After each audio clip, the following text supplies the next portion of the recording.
Yeah, so this is our replay command.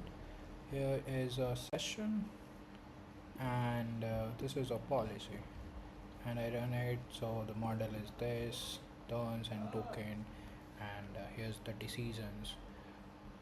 I also uh, validate it from some other policy which only does read only policy.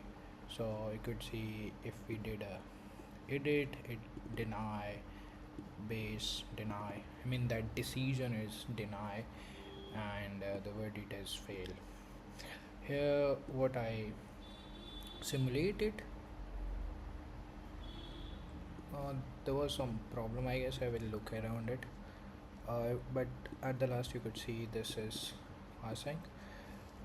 Let me see if it get success or not with a verification.